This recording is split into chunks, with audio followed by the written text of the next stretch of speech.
新闻一开始，赶紧来关心到这件发生案件。民众党主席郭文德和前台北市副市长潘金星奉声禁见。台北地方法院今日透早呢是裁定郭文德无保撤回，那潘金星是羁押禁见。郭文德早起3点外时阵，伊行出到地方法院，强调家己呢是无去干涉到经发生的用职率。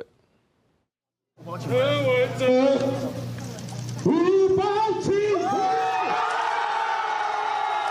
民众党主席郭文德无保撤回消息传出来，陈培基激动流眼泪，支持者欢喜甲大声喊出来。郭文德发表谈话时阵讲出心声，除了感谢支持民众，嘛感谢法官担所有的压力，表示这2天会当讲是正大的压力甲日态，无法度理解所在目的到底是什么。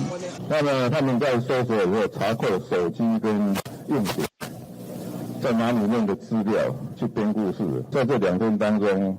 可以说是极尽压迫跟凌虐。民众党副秘书长柯富认为，检方70点钟的询问，用 A 案质问 B 甲 C 案冠罪名的情形，社会大众拢有伫看。郭文德阁强调，家己无干涉建华城的用积率。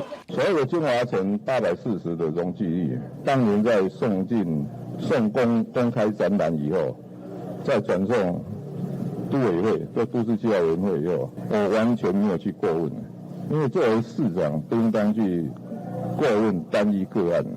对郭文德讲，伊伫甲今年3月甲4月，才头一届知影建华城用积率是840%，这个讲法，那里议员最顶批评。柯文哲从自己亲签金华城的公展，让金华城可以准用都跟荣奖的，所以柯文哲什么都知道，只是他在装傻，他在装笨。金华城的容积的问题，都是在柯市长8年任内。 一路让金华城从392到840啊，这不只是司法的问题，也有政策的问题。北院表示，郭文德并不是都委会参加人员，家己嘛无相关的专业，伊主张信赖专业性，而且多数决的都委会决议。检察官基证无法度认定郭文德犯罪嫌疑重大，所以裁定无保撤回，不过还可以当抗告。记者综合报道。